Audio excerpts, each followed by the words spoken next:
Hey everybody, how's it going? Welcome to another edition of NoDQ&A video right here on youtube.com/NoDQCAW. And as always, NoDQ.com, your source for everything related to WWE and TNA. And don't forget, TNA Slammiversary coming up Sunday, June 2nd. Check out NoDQ.com for all the very latest. With that being said, let's get right down to your questions. And by the way, you can submit questions, formspring.me/AaronRift. First one today comes from Sarcastic Steve. Hey Aaron, do you think it is a good possibility that Randy Orton will turn heel at Payback since he's on the cover and at Extreme Rules he put Henry away with a punt and it looked like he really tried to hurt Jack Swagger on Raw? Your thoughts? Well, isn't Randy Orton's job to always try to hurt somebody? He is the Viper after all. But yeah, I mean, we have seen a little bit more of an aggressive Randy Orton as of late. I think the punt was just a one-time thing for pay-per-view. And as far as him turning heel soon, I definitely see it as a possibility. I mean, I think the plan was for him to turn heel several months ago, and WWE has just been putting it off. But I think it's inevitable that he will go heel again at some point. And, you know, there's talk about him versus Sheamus again, and originally that was going to be a WrestleMania match, and now it's being talked about for SummerSlam. So I think it'll happen. I think it's going to happen sooner than later, perhaps by the summer. Randy Orton definitely wants to turn heel. He's been very clear about that. He's been vocal publicly that he wants to go heel, and he would rather be a heel than a babyface. So I think it will happen soon. Will it happen at Payback? That remains to be seen. But, I mean, that would be a good time to do it and then start building up towards SummerSlam if you're going to do Randy Orton versus Sheamus. So, yeah, I think that that there is at least a possibility, maybe a good possibility, that he will turn heel at Payback. But you know, you keep saying he's going to turn and it doesn't happen. So, you know, nothing's for sure. All right, this one comes from Slayers215. Hey, Aaron, do you think that Paul Heyman at some point could recruit at least one more Paul Heyman guy? For example, Tyson Kidd. I think Paul could save his career. Please answer in video. Well, that would certainly be a good idea, and it would definitely help Tyson Kidd to have somebody like Paul Heyman under his wing. The only problem is that I don't think you're going to have too many guys in Paul Heyman's stable right now. You need to focus on one guy at a time, and right now the focus is on Curtis Axel.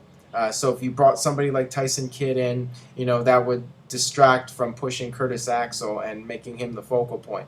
So I think you should really focus on one guy at a time. But, you know, I don't think it would hurt to bring in one more person, you know, in a couple of months. And somebody like Tyson Kidd would be great, and it would definitely help him a lot to have somebody like Paul Heyman under his wing. But I think a lot of it also depends on how successful Curtis Axel is. If things work out with Axel and he starts getting over as a heel, I could see WWE wanting to bring in more guys to work with Paul Heyman. But, I mean, if this thing with Curtis Axel flops, then, you know, I don't know if they're going to keep doing that angle with Paul Heyman and then bringing in more guys to be managed by him. But we'll just have to wait and see how things play out with Curtis Axel. And here comes the Shield on an airplane. Alright, this one comes from Rapture619. Hey Aaron, love the show. Thank you for that. With WWE really pushing the app and the fan interaction on Raw, where people picked Big E's opponent, could you see WWE bringing back a pay-per-view such as Cyber Sunday to allow more shameless plugging and support for the app? Please answer in video. The answer is no. I don't see WWE bringing back a Cyber Sunday type pay-per-view. On paper, the idea of Cyber Sunday sounds like a good idea, where you have fans vote for the matches. The problem is that when fans buy a pay-per-view, they want to know what they're buying. So they don't want to buy a pay-per-view and not know what matches they're going to see. And the Cyber Sunday pay-per-views did not do very well. I mean, they just didn't get the buy rates, and I think a lot of it has to do with the fact that people want to know what they're purchasing. But what they're doing right now with the app, I mean, that's much better. Using the social media and having fans vote on matches during Raw, I think that's a good thing. I like that idea, and you know, I think they're going to keep doing that. I don't see them bringing it back as a type of pay-per-view. All right, this one comes from Sergio. A lot of people think that Ric Flair should have passed the figure 4 on to Dolph Ziggler instead of The Miz. Do you think WWE recognizes the missed opportunity since The Miz is now relegated to the pay-per-view pre-shows? Well, I think that Dolph Ziggler, to be honest, didn't need the figure four, and he's already over enough. I think that WWE decided to have Flair pass it on to The Miz to help try and elevate The Miz. I mean, The Miz was struggling as a babyface, and having Ric Flair endorse him would help get The Miz over, and the Miz using Flair's move would help get him over. So I think that was the idea. Dolph Ziggler didn't need it. To be honest, it's not really working for The Miz right now. I think people are resenting him more than anything else because he's using Flair's move, and nobody can do the figure four like Ric Flair. But I give WWE credit for at least trying to get The Miz over and having Ric Flair endorse him and all that. So, I mean, I give WWE credit for the effort at least. All right, this one comes from Mr. Dijon. If at WrestleMania 30 there were 3 main events like John Cena versus Undertaker, Brock Lesnar versus Rock, and Stone Cold versus CM Punk, how would you book the matches to try and make the fans that are there be into all 3 matches? That is a good question, and that is definitely something that WWE needs to think about if, in fact, those end up being the 3 top matches for WrestleMania. First of all, if Stone Cold's going to be at WrestleMania 30 in a match, he needs to be in the final match of the show. You need to have Stone Cold as the main event if you're going to bother bringing him back. If he's not going to be in the closing match, then, in my opinion, don't bring him back. So that's the first thing. So how do you do it? Well, first of all, you should definitely have a buffer match between the big matches. So maybe a good idea would be to do John Cena versus Undertaker midway through the show. Well, you know what? Considering it's Undertaker and how much people are into his matches, I would actually do Brock Lesnar versus The Rock first. I would put that in the middle of the show and then have a buffer match, maybe a second buffer match, or do the Hall of Fame thing, and then do Brock Lesnar versus The Rock, John Cena versus The Undertaker as the second match, and then have one more buffer match, and then have your main event with Stone Cold and CM Punk. So I think that would be the best way to go.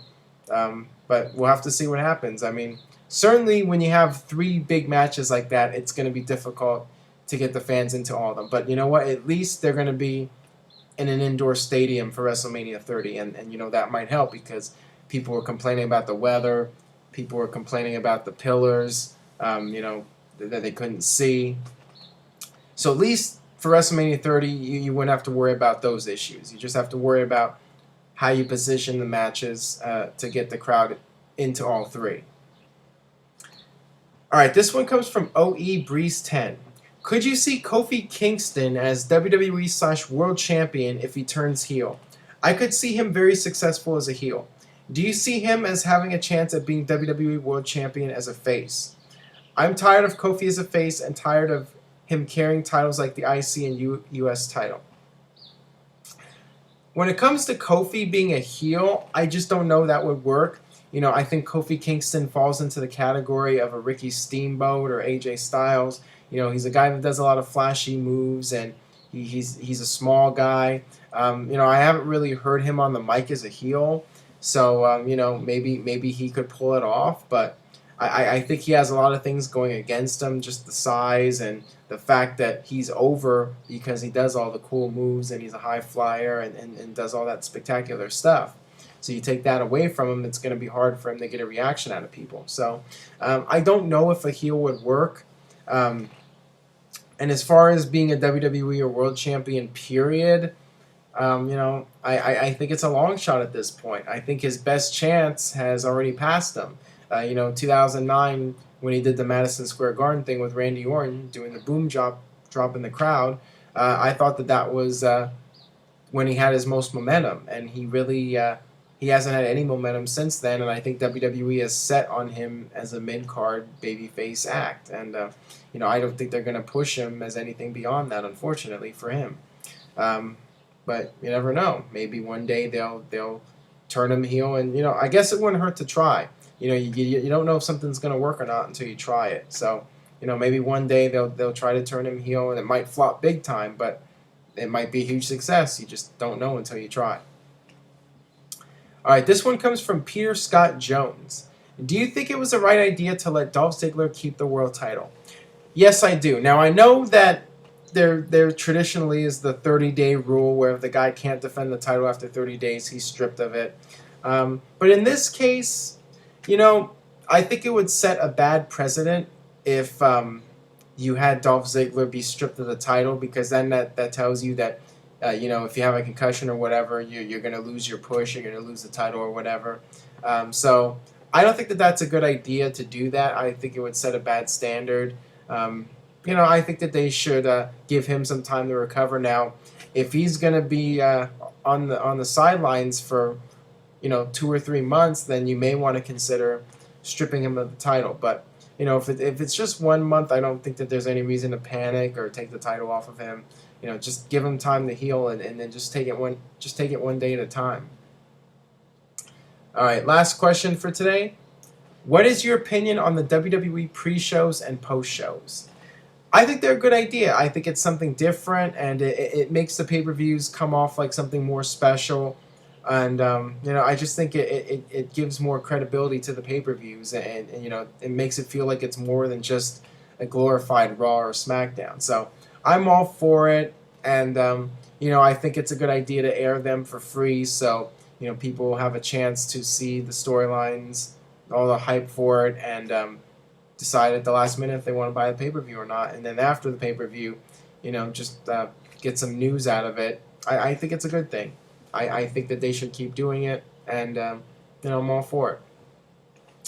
All right, that'll do it for this edition of No DQ&A video. Thanks as always for watching.